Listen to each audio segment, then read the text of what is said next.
I've got no connection. That's why. You may. You want to do it from your phone? She can hang out with me. She can hang out with you? Sure.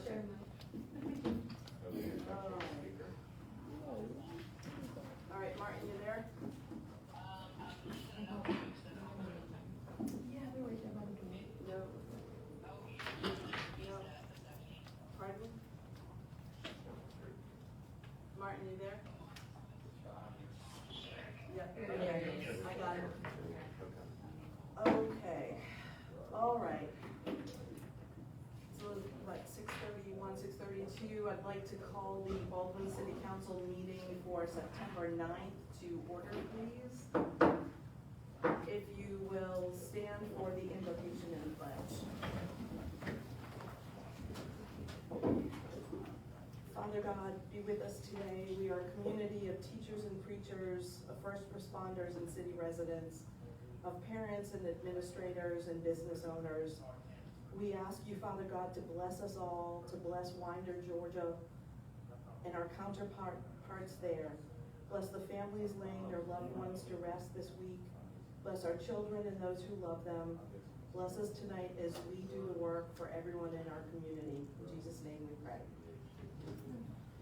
I pledge allegiance to the flag of the United States of America and to the republic for which it stands, one nation, under God, indivisible, with liberty and justice for all.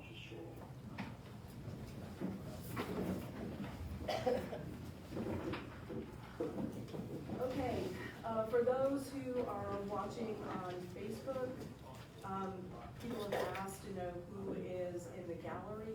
We have two council people who are out because the family has COVID and they're keeping their germs at home. So Councilwoman Venter, Councilman Venter are at home, but they are here with us through technology. Martin, you want to say hello? Martin? Okay, Martin is here. Alice? Hey guys, good evening. Thank you for letting us stay home with our germs. All right, thank you for doing that. We also have our Chief Administrative Officer, Emily Woodmaster, and we have our legal counsel, Jack Samuels, here with us as well. Media is here, and we have guests in the gallery. The first item on the agenda tonight is police commendation. Is this Justin or Chief? Chief Jones? Are you ready? Ready. Okay.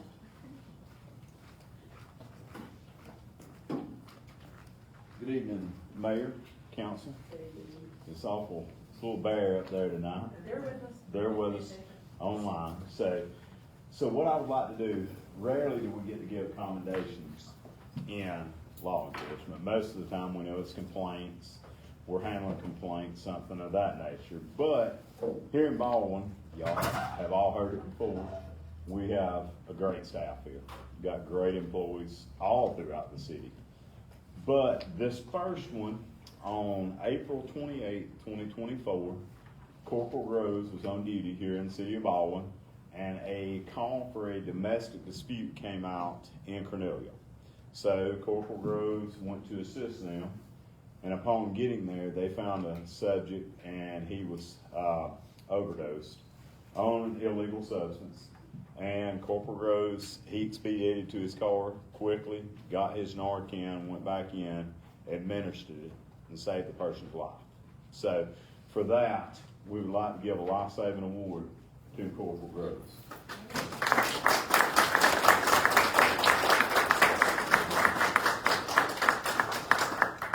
All right, so it doesn't end with that one. We have more good news. So on July 1st, 2024, once again, a call come out for attempted suicide threat in the city of Alto. So our officers doing what they do, they expedited to Alto to assist with a call, and upon getting there, they found a subject, and they had a severe laceration, and Corporal Spivey, once again, kicked into action, and we have gotten new tactical med bags that Captain Ferguson got through a grant. So these bags are way above a standard first aid kit. So that bag was retrieved, and we had just attended training. Captain Ferguson had instructed on tactical casualty combat care, doing this exact thing, and Corporal Spivey actually used his combat gauze and packed the laceration and saved that subject's life as well. So I would like to give this life-saving award to Corporal Spivey. Corporal Spivey's got another word he would like to mention on this call. I told Chief this in there, and I didn't know I was going to get put on the spot, but I may have been the one who packed his neck, but I couldn't have done this without my guys. This was a shift change. We had Officer John Gardner, our new guy, Logan Officer. You can step in here so people can look at you too. It was actually his first day on field training, his first shift with me, and we ended that shift with this call.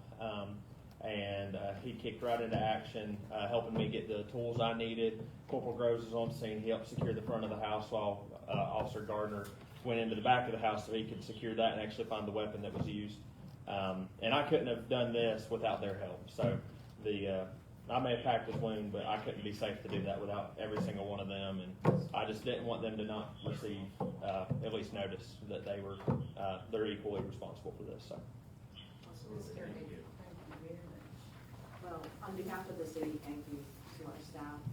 We say it all the time, we have the best staff in Habersham. Thank you for all you do. Thank you for risking yourself and shift change, everything that's going on. It's a crazy enough time. So thank you for all you do. Chief, thank you for your leadership. Thank you. Absolutely, thank you. Would y'all like to very get a much. picture afterwards? And yes, we would like to do a photo if we could have your officers here with you, and I think Ms. Emily, you're going to take a picture for the city as well. Gentlemen, thank you. Once again, a round of applause for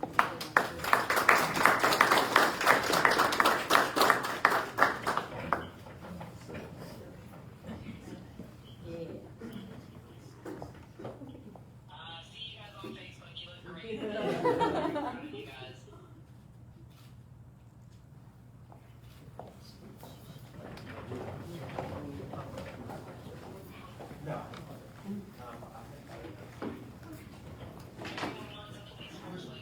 Yeah, absolutely. Thank you, Alice. Martin, anything? The next item.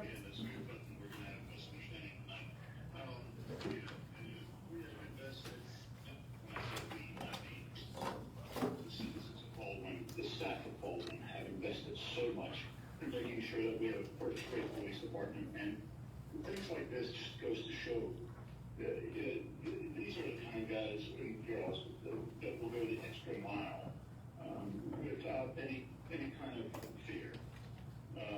So thank you so much for everything you do, and we're proud to have the folks that we have in Baldwin Police Department. Thank you, Martin.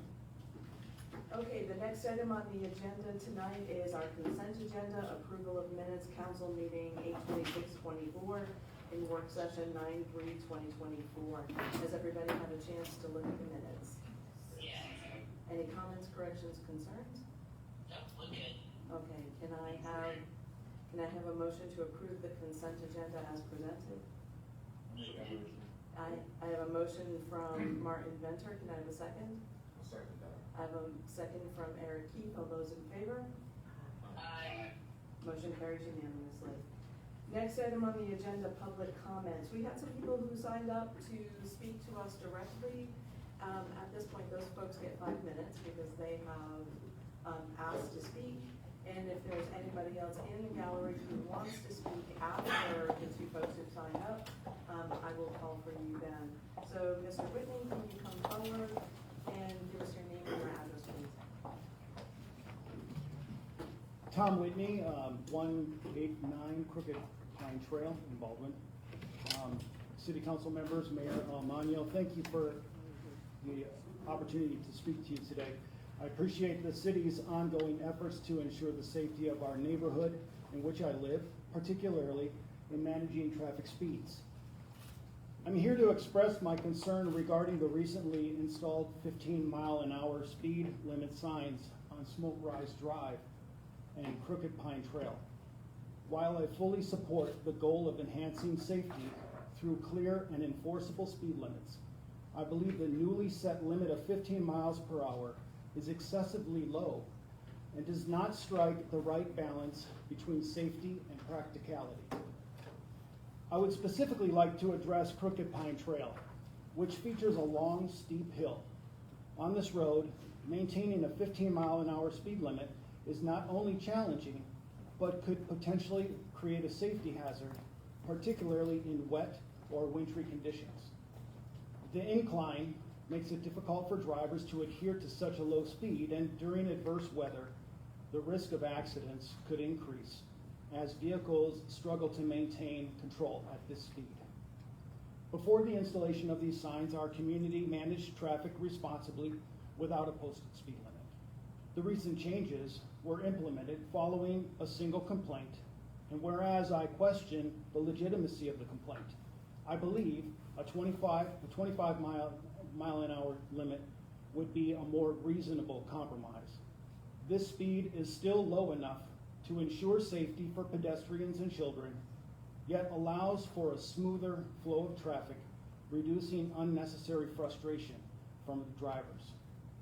In many similar neighborhoods, a 25 mile an hour limit is the standard and has been proven to effectively balance safety and convenience. By setting a more reasonable limit, we can foster mutual respect among drivers and residents while prioritizing street safety. I kindly and humbly ask the city to reconsider the current speed limit and whether a 25 mile an hour limit might better serve our neighborhood, particularly considering the unique conditions of Crooked Pine Trail. Thank you for your time and consideration. Thank you, Mr. Whitney. We will take it under advisement. I appreciate it. All right, the next person who has signed up to speak. Can I have mine changed to 15 miles an hour on Baldwin Falls Road? Okay, we will also take that under Because advisement. 25 is too fast, and the kids right, I've had this problem for 15 years. Well, I'll trade you of signs. They can put that sign on my street. It's mostly, if I may, Alice, Councilwoman Venter, it's the hill. That hill is very steep, and I'm sure that law enforcement folks who are here can attest to that. It's a steep hill, and to have a 15 mile an hour sign posted right on it, if somebody was to try, anyone with any car has to brake to go down that hill, let alone a truck. And if it's a wet road, if there's icy conditions, you will slide, and your brakes will engage and you'll slide, and it puts at risk those individuals in your car and anyone who may be in the roadway. In addition, there's no way to get up that hill without getting a head start. You got to get a good run to be able to get up the hill. There's no way to get up the hill at 15 miles an hour at all. So it's really about the hill. I'm all for a good, reasonable speed limit. Especially, you got drivers that come in there, delivery drivers. They drive like they're crazy, and I walk my dogs on that road. That's really the reason for it is really about the safety of in regards to that hill. Thank you. Appreciate that. Thank you. Okay, the next folks who have signed up, Sally and Rick McIntyre and Larry Whitfield. Are you coming individually, together? Yes, just individually. Well, So we for have the five- moment, we have and 5 then, minutes then to I'll collect introduce them. them, and Larry can come up and speak as well. So I'm Rick McIntyre, 109 Bradley Drive, Barton, Georgia. And so we're here, Sally McIntyre and then also Larry Whitfield is with me as well. We're here to request an exemption to the City Council's established policy prohibiting the sale of plots in the old section of the city cemetery. My wife and I have been residents of Baldwin since 1990, and we're asking on behalf of the Sylvia McIntyre Merrill family. My mother, Sylvia Ann, served this community her entire career as a registered nurse and a director of nursing for the Habersham County Hospital. My mother's close friend, Marion Caudill, is very, very close to this site that we're hoping to purchase. And so we'd like for you to refer to the photos that we had submitted there. I think you have those, if I'm not mistaken. And the 5 family plots that we're asking to purchase are between Gertrude S. Anderson and William D. Lewis. And so I'm not going to take a lot of time myself, because I think Larry would like to get up and say a couple of things here as well on their behalf, right? So this is Larry Whitfield. Go ahead, Larry. Thank you for the opportunity, Mayor and City Council. I appreciate it. And what I'd like to say is, of course, I established a business here in 1971 in the city of Baldwin, over here where on the hill crossing where the old steakhouse used to be. Of course, we're now located over here at the airport. We built that business in 1986. And also, I have, and first of all, I'm familiar with a lot of legal things, and first of all, and it was an honor, I was appointed to the State Board of Funeral Service in 1996 by Governor Zell Miller. And I've been a regulatory person, regulating funeral homes and crematories to 2001. Then, what I wanted to bring out to you is that, and I've been involved with this cemetery. In that old section, a number of grave lots, not only if we have buried a lot of people in this cemetery, and I've never had a problem with anybody. And I've been doing with it now about over 54 years now. It didn't just start yesterday, do it. And at this time, and there's never been a problem with any section. And in this section, there is a number of lots available in this location that they're speaking of. Of course, we have pictures here. If anybody wants to see it, I'll be glad to go out. And I have checked this. There's nobody buried in any of these sections. See, we have grave finders in a way, and I'll explain something to you may not know. Once a grave has been opened, the grave dirt never settles back tight like it was in the beginning. And that's how we locate, and we've never buried anybody on top of nobody, so, in the past. So, and like I said, I've been working in the business over 60 years myself, but been in business here that long. And I don't see a problem with this section. And like I said, I've tested the ground all the way across, and there's nobody buried in it. And two, I wanted to bring up one is mentioning Gertrude Anderson on if you look from foot to the head to the right, was buried in 1984. And she had made arrangements with me and all, and put her marker down, and so all we did is put the death date on it. And then going the other way, I assume this family is out of town and all. William B. Lewis died in 1941. And then his wife died in 1952. And going to the left past them is Mr. Lewis's parents. Okay, Mr. Whitfield, we're at our 5 minutes for this. Again, we appreciate you coming. We have spoken with the McIntyres multiple times. The council made a decision not based on who was buried in the land, but by the records for the sale of the land.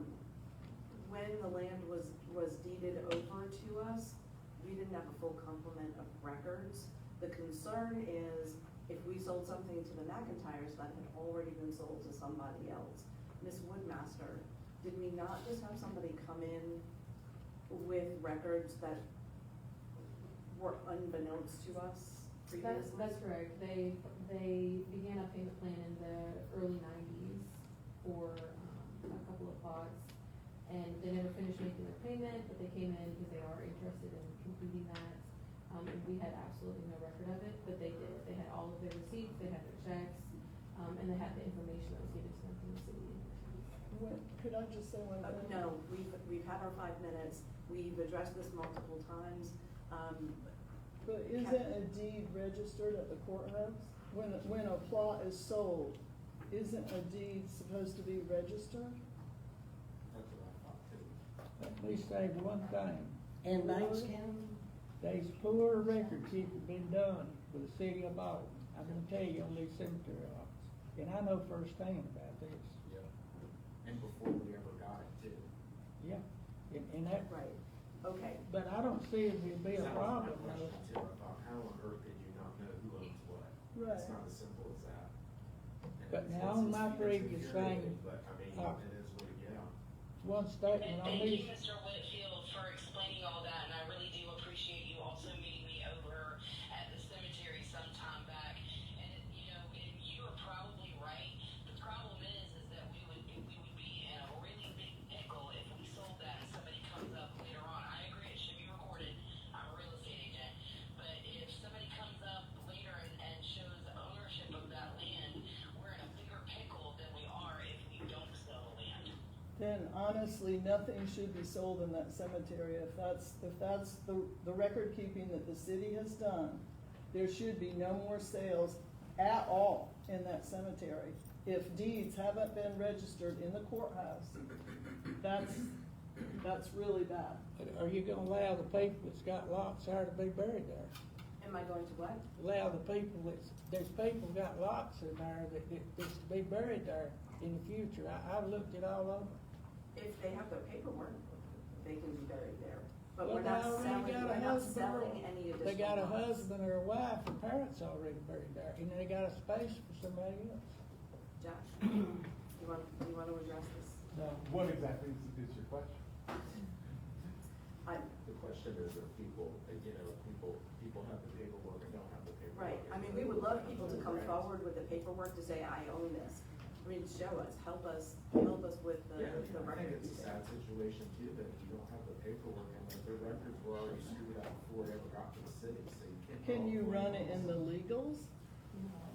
So, the problem is that way back when these plots were all purchased, that's when the paperwork wasn't done properly. So there were property conveyances done by the city, 40, 50 years ago that there's no record of today.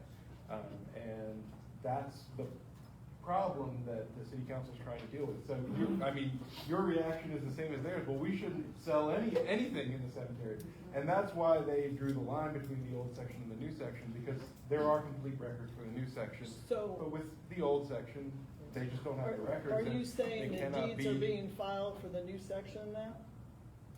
It's being done. I mean, The new section is what The happened. deeds are being paperwork is- filed for the new section? The paperwork is accurately done for the new section of the cemetery. I'm not aware of any issues with Let the me rest. make one statement. Now, we own Yonah Memorial Gardens, and there's a deed been for every lot that's been sold up there. That's what it should be. That's it. And see, I didn't, but anyway, the people that's buried there, and there are people like the parents now in this old section, and they got, say, an invalid child or something that's still living, it's gotta be buried right next to them, it's already laid out. Okay, and You're not saying that they can't be buried there, you're saying that you can't sell. we cannot new. sell new lots. Right. We cannot sell So as additional long as, lots. right, they already have a lot that's been purchased and the paperwork there. and It's no Exactly. issue. If they can show us the paperwork, like this gentleman who came in Right. last week, just unbeknownst to us. I know that you were offered lots in the new section, that's not what you want. You wanna be buried in the old section. Well, actually, what happened in the new section was we looked at eight lots in the new section. We need 5. And we called the city and they said, oh yes, they're available. And so we went to follow through. And the city went over and looked at them and there were only 3. Actually, 5 of them were taken. So, It's frustrating. It is. We've So- been at so this the for 3 entire- years and his mother Yeah. is over 90 years Yeah, old. 90. And we have been trying to get a family burial for 5 people. And we've done, it's, Okay. Aaron is our clerk who, I know that you have been working with Ms. Gathercole on this. We will continue to work on this to find you the lots in the new section. I mean, right now, that's the best I that we can mean, do. how can you say the lots in the new section are okay to purchase if you're doing the same thing? If, I don't think there's any deeds that have been registered, period, are there? I talked with the Is clerk. this something that we can look into? Absolutely. Okay. Let me go on. Okay, we need to move on Okay. tonight. I Okay, that's okay. appreciate your We'll save position, I that. appreciate the I don't think any timeliness of deeds have this. been. Mr. Matheson. Clerk of court told me no. And I The know clerk that- of the court told Clerk them of that court of there's no Banks County deeds said there's for that nothing been cemetery. put in this cemetery in Banks County. Okay, we have one more person who wanted to address council this evening, Ms. Debbie Satterfield.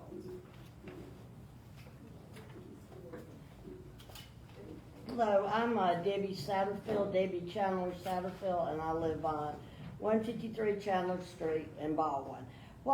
Did you receive an email from me? I sent each And I person. replied. Yes, last month I used almost 10,000 gallons of water, and it was due to a hairline fracture in the PVC pipe at my greenhouse. And it was around the 4th of July, I went down, and I noticed the grass was white from the excessive water. So I cut the water off, had it fixed. So what I'm asking, can you adjust my sewer bill? Because I responded to you and asked you to work with Cindy Hernandez.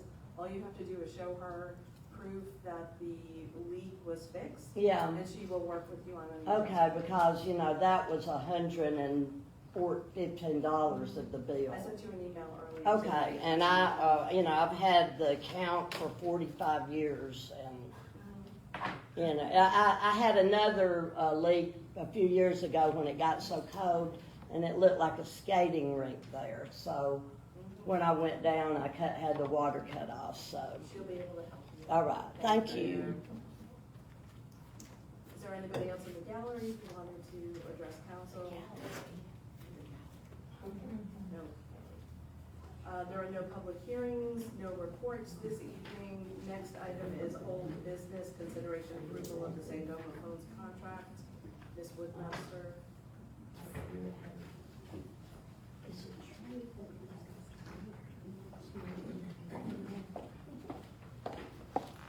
Good evening. I think I may be standing up here. I don't know what I prepared for that. All right, on page 1 of your packet is the Sangoma agreement with Net Fortress. We talked about this in July, and we've been working with their legal team to solidify the language to ensure that the contract that we set with them meets all of the standards that we require for the city, and they have accomplished that. So before you tonight is the final contract with that addendum that has been added. This has been reviewed by both their legal team and ours for approval. I believe on page 4 and 5 of the packet is that addendum. It just explains that we have the option to leave that agreement after a year. That was the sticking point the last time we saw this, right? Yes, large and part. Okay. Were there any questions from council? No. Okay. Can I have a motion to approve the Sangoma Phones contract as presented? So moved. Duly answers. I will take the motion from Councilwoman Venter. Do I have a second? Second. I have a second from Councilwoman Davis.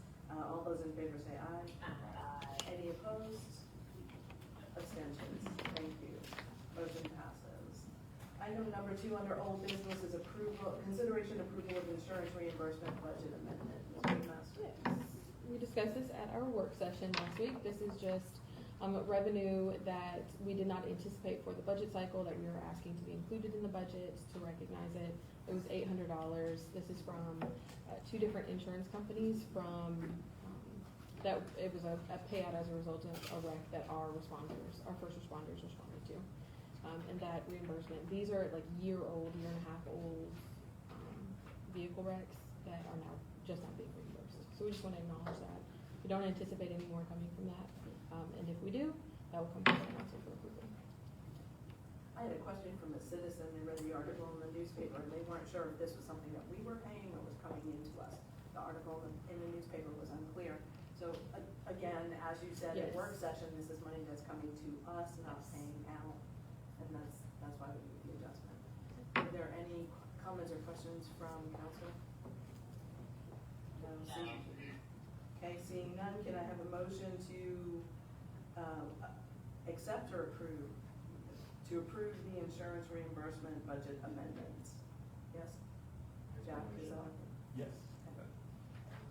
I have a motion from Councilman Keith, do I have a second? Second. I have a second from Councilman Venter, all those in favor say aye. Aye. Any opposed?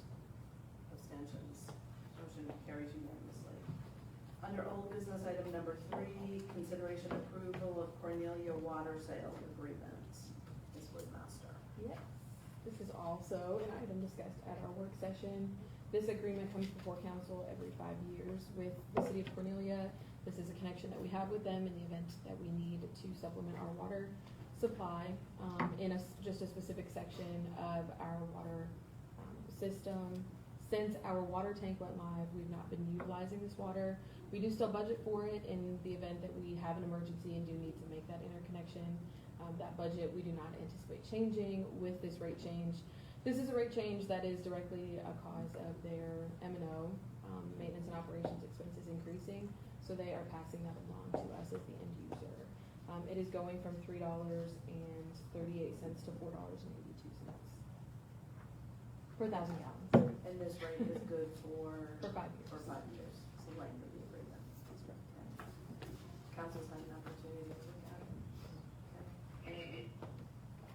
Any questions, concerns? Okay. I need a motion to accept or to approve the Cornelia water sale agreement as presented. So moved. I have a motion from Councilwoman Venter, do I have a second? Second. I have a second from Councilwoman Davis, all those in favor, say aye. Aye. Any opposed? Abstentions, motion carries unanimously. Okay, item number 4, consideration approval of temporary entertainment district resolution number 2024-09150R.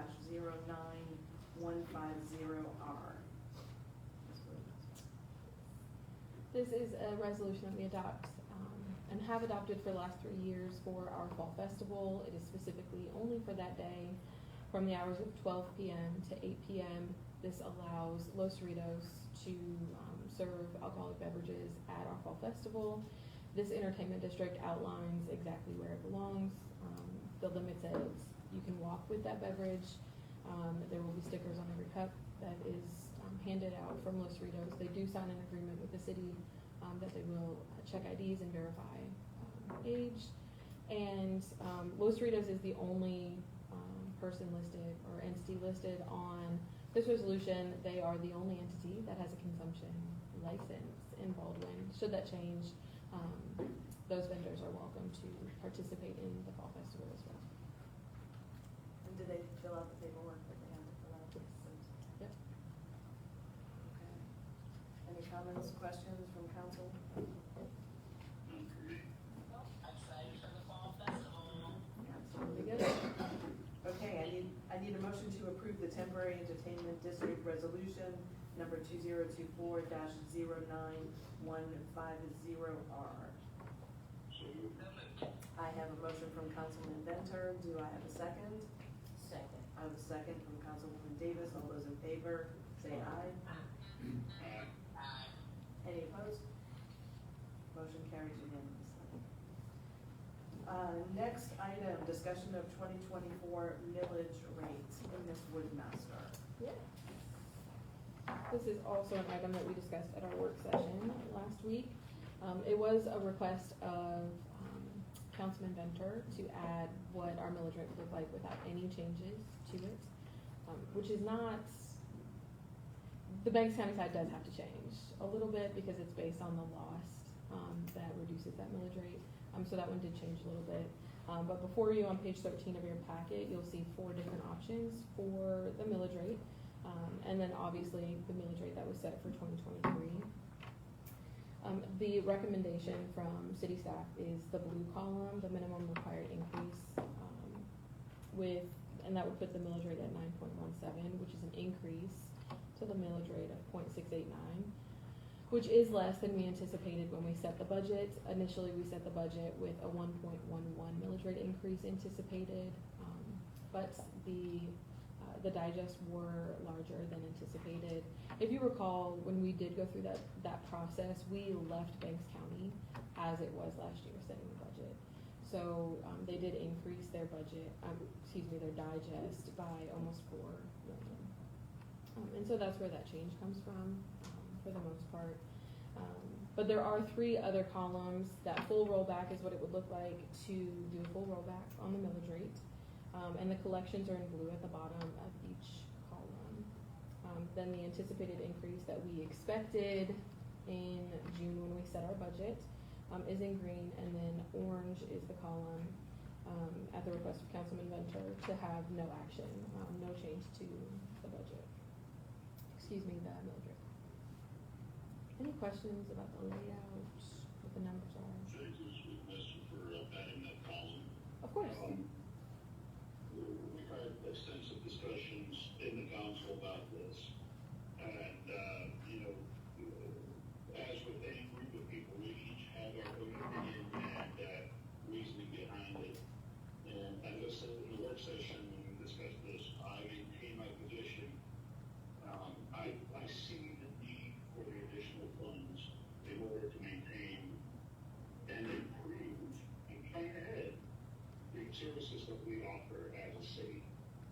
But I made a promise and I have to stick to it. I cannot vote for any change to the millage rate. And that's what I'm sticking with. Other comments from council?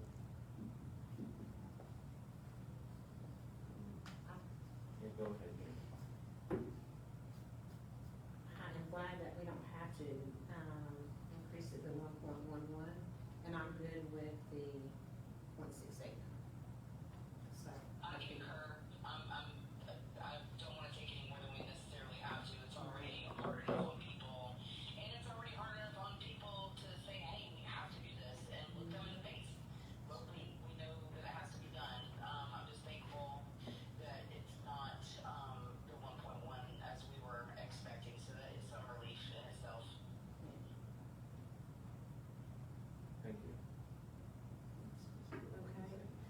So I hear 2 council people who are in favor of the 0.689 increase. Where are you, Eric?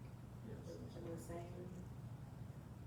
It looks like we have a consensus at that, at 0.689, understanding that the $1,100,000 set forth is a quarter of our general fund budget. So that's still in line with past years.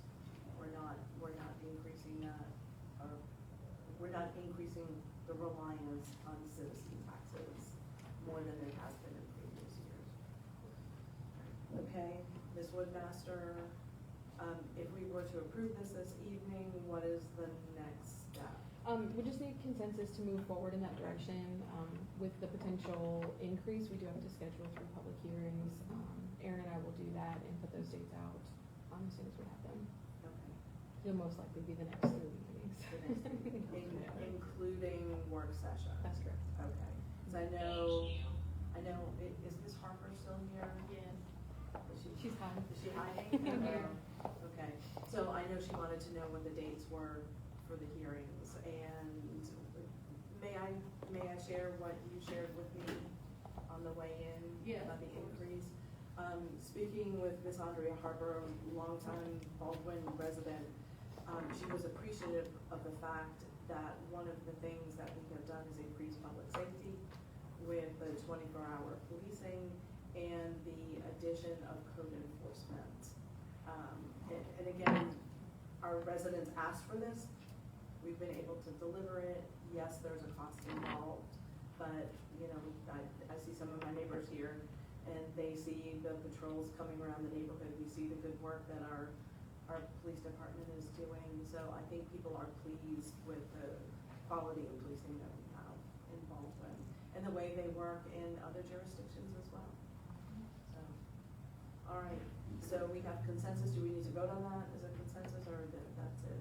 That works. We'll just move in that direction. Okay. We'll look at the dates and make sure that everything aligns.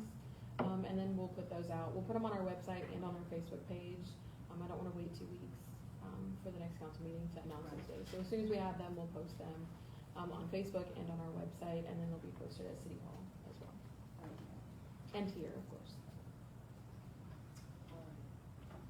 No other discussion. Moving on to new business. Item number 6, consideration approval of first reading of personal property sale authorization ordinance number 2024-09151. This one has been a long time coming.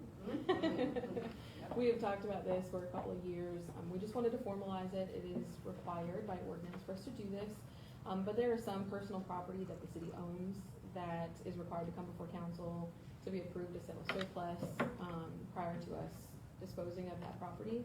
What this ordinance allows for is for my position as CAO for anything that's under $500 to dispose of it if we value it at less than $500. So it takes a bit of the burden off of the council and us preparing all of those documents to bring them to the council or put them on a list, and we can take care of that in-house. The value has to be at or less than $500. It cannot exceed that. Anything over that still requires to come before council for disposal. Can you give an example of an item? A cell phone. City cell phone. Yeah, so we have an agreement with Verizon that every 11 to 18 months, depending on the type of product you have, you can upgrade your phone. There is no cost to the city to do that, and there also is no cost to have the phone in general. So we have stacks of cell phones over the last five or so years, maybe a little longer, that are just sitting there. They are good phones. We just can't get rid of them because we haven't had this mechanism to do it, and we haven't compiled them onto a list to bring before council to dispose of it, because it is one of the minor things that we have. They just sit in a nice little box. But that's an example. There's also printers that we have that would be valued at less than $500 at this point that we can dispose of, our scanners, but we can't get rid of quite yet. Any comments from council? Questions? They've been so old, they're like dot matrix printers. Okay, can I have a motion to approve the first reading of the personal property sale authorization ordinance number 2024-09151 as presented? I have a motion from Councilman Keith. Do I have a second? Second. I have a second from Councilwoman Venter. All those in favor say aye. Aye. Any opposed? Any opposed? Motion carries unanimously. There being no executive session this evening, we'll move on to announcements. The Public Works Department is holding an open house at the new Public Works building at 201 Industrial Park Road on September 17th. A ribbon cutting ceremony will be at 6 p.m. and residents are welcome to drop in between 6 and 8. Light refreshments will be provided. Come tour the building. It's really remarkable. Join us for Movies in the Market on September 22nd, starting at 8:27, starting at 8:30. Bring your lawn chairs and blankets and join us for a free night of fun at the farmers market. This month we are showing If. Concessions will be available and all proceeds are going to Shop with a Hero. Announcement number 3, the 7th annual Baldwin Fall Festival will be on October 19th from 12 to 8 p.m. at the Baldwin Farmers Market in downtown City Park. Enjoy live music, local crafters and vendors, a wide variety of food trucks, and a closing fireworks show. As always, admission is free. And the last announcement, City of Baldwin is holding a Fall Amnesty Day on November 7th. Public Works will pick up and dispose of trash that would normally be taken to the landfill. We will accept scrap metal, paint cans, furniture, and old appliances. Tires and batteries will not be picked up. All items must be placed at the curb no later than 8 a.m. on November 7th. Please call City Hall at 706-778-6766 6341 by November 4th to get your name on the pickup list. Any announcements from council? Would you like to say something about the silent reading club that's in conjunction with the mayor's reading club? And we had, silent book club yesterday at Sweet Acre Farm Winery in Alto, and we had a great turnout. My goal for that meeting was 10, and we actually had 9. So we'll be having the next one October the 13th, and, it will be at the same location. So if you didn't come out, we just ask that you come out and join us and have a great time with us. Thank you for coordinating it, Donna, I appreciate it. You're welcome. Any announcements from staff? No? Can I have a motion to adjourn? I have a very quick motion from Councilman Venter and a second from Councilman Keith. All those in favor? Any opposed? Meeting is adjourned.